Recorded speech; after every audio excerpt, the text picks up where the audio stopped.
आज 13 जनवरी 2023। सख्त सर्दी, बहुत ज़्यादा फॉग, हादसात हो रहे हैं। थोड़ा सा मेरा गला ख़राब है। इसी गले की ख़राबी के ऊपर बात करना चाहता हूँ, और जो दवा मैं आपको बताने लगा हूँ वो ख़ुद भी कर रहा हूँ। दिसंबर से मार्च तक का महीना नज़ला, ज़ुकाम, खांसी, गले की ख़राबी का ये दौर होता है। अगर आपके ख्याल में नज़ला, ज़ुकाम, खांसी, गले की ख़राबी का रीज़न सर्दी है, तो ये आपकी भूल है। अगर सर्दी ही इस चीज़ का सबब होती तो कनाडा, रशिया, जहाँ पे टेम्परेचर -18 में रहता है, वो तो सारे मर गए होते नज़ले, ज़ुकाम, खांसी से। वजह इसकी वो नहीं है। गले की खराबी के 100 में से 80 केसेस वायरस के होते हैं। सिर्फ 20% ऐसे होते हैं जिनमें बैक्टीरिया, मोस्टली स्ट्रेप्टोकोका इन्वॉल्व होता है। 80% वायरस के होते हैं। ये पता कैसे चलेगा कि ये वायरल गले की खराबी है या बैक्टीरियल है? लेबॉर्ट्री टेस्ट के बगैर एक छोटी और मोटी निशानी मैं आपको बता देता हूँ। अगर ये वायरल गले की खराबी होगी ड्यू टू सम वायरस, तो इसके साथ हल्की सी खांसी भी होगी। अगर आपका गला खराब है और उसके साथ हल्की सी खांसी है और नज़ला और रतूबत आ रही है और छींकें आ रही हैं, तो ये वायरल है। You don't need any antibiotic. लेकिन अगर खांसी नहीं है और आपको बुखार की कैफियत भी है और बहुत ज़्यादा छींकें नहीं है, then it is bacterial. You need some antibiotic. इन दिनों में बच्चों के सीना बंद होने की शिकायत भी बहुत ज़्यादा आ रही है। सारा दिन क्लिनिक में छोटे बच्चे खर खर खर खर करते हुए सीने के साथ आ रहे हैं। डेफिनेटली ये वायरस की वजह से है, लेकिन हम उसमें देख रहे हैं कि हमारे डॉक्टर दोस्त अंधाधुंध एंटीबैक्टीरियल और top class fourth generation antibiotics का इस्तेमाल कर रहे हैं, जो कि हमारे ख्याल के मुताबिक जुडिशस नहीं है। हमारे यहाँ सर्दियों में नज़ला खांसी की दो अहम तरीन रीज़न है। एक तो आलूदगी, आप देखते हैं कि सर्दी आती है, स्मॉग आ जाती है, जहरीला धुआं आ जाता है। एक तो ये बड़े रीज़न है, और दूसरी विटामिन डी डेफिशिएंसी। ये वेरी इंपॉर्टेंट बात मैंने आपको बता दी है। आप पूरे पाकिस्तान में लोगों के विटामिन डी लेवल चेक कराएं, इल्ला माशाल्लाह किसी का पूरा होगा।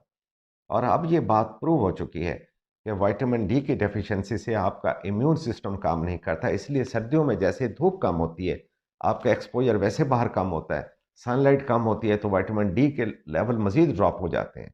जैसे विटामिन डी के लेवल नीचे आते हैं, आपका इम्यून सिस्टम काम नहीं करता, तो वही वायरस जो फ़िज़ा में पहले से मौजूद है, अब वो हावी होकर सवार हो जाता है।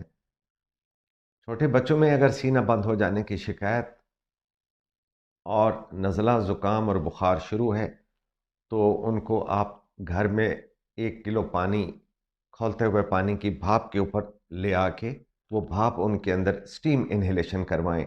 इससे वो वायरस भी मरता है और लंग्स के अंदर गर्म भाप पहुंच के बच्चे को इंस्टेंटेनियस रिलीफ भी देती है। इसके बाद विटामिन डी की तरफ आपने तवज्जो करनी है। बल्कि मैं तो ये कहता हूँ कि इस चीज़ का इंतज़ार किए बगैर कि कब आपको नज़ला, ज़ुकाम, खांसी आपको या आपके बच्चों को आता है, आप डेली बेस पे, अगर बच्चे छोटे हैं, माँ की गोद में है, वहाँ से लेके 5-6 साल तक की उम्र है, तो विटामिन डी के ड्रॉप्स मैंने नीचे यहाँ डाल दिए हैं डिस्क्रिप्शन में उसका नेम। एक कतरा, जस्ट 1 ड्रॉप डेली, अगर आप बच्चों को देते रहें, तो उनके अंदर इम्यून सिस्टम उस लेवल पर डेवलप रहता है कि ये सर्दी और स्मग उनका इंशाल्लाह कुछ नहीं बिगाड़ सकेगी। अगर आप एडल्ट हैं, बड़े हैं, तो आपको विटामिन डी की गोलियाँ, alone vitamin D without calcium, मैंने नीचे अगेन सब्सक्रिप्शन में डाल दिया है। 10,000 यूनिट वाली एक विटामिन डी की गोली रोज़ाना लें। और दूसरे नंबर पे vitamin C, immune booster, immunity develop करने वाला, but again from the nature. नींबू से लें, सिट्रस फ्रूट से लें, विटामिन सी की गोलियां नहीं लेनी। इससे आप अपने इम्यून सिस्टम को बेहतर कर सकते हैं। सबसे ज़रूरी बात जो मैं बड़े दिनों से कहना चाह रहा था, कुछ लोगों को मैंने देखा है कि बड़े मज़े से विटामिन सी की चूसने वाली गोलियां लेके तो समझते हैं अपने लिए कुछ अच्छा कर रहे हैं, विटामिन सी खा रहे हैं 500 मिलीग्राम रोज़ाना। This is all absurd. ये कोई विटामिन सी नहीं। This is ascorbic acid. Acid, और जो एसिड होता है, एसिड तो फिर एसिड होता है। विटामिन सी को लेना और चूसने वाली गोलियों की शक्ल में लेना, ये दरअसल ओरल कैविटी, मुंह के अंदर की झिल्ली को डैमेज करना है, और ये डैमेज करता है। तो मेरी आपसे दरख्वास्त है कि जब आप विटामिन सी की बात करें, आप इसको सिर्फ नेचर से हासिल करें, नींबू पानी से हासिल करें, मसनूई गोलियां, these are ascorbic acid, these are not a vitamin C which is very complex in nature.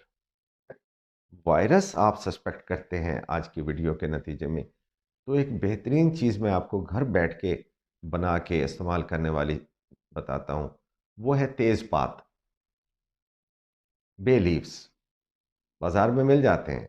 मैं डॉक्टर हूँ, पंसारी की बात कर रहा हूँ, हकीम नहीं हूँ, मगर क्या करें कि कुछ मेडिसिन ऐसी हैं जो कि बनती इन्हीं चीज़ों से हैं, तो अगर हम उनको नेचर से ले लें तो क्या हर्ज है। तेज़पात, बे लीव्स बाज़ार से मिल जाते हैं, 2 पत्ते, चाहे खुश्क या ताज़ा।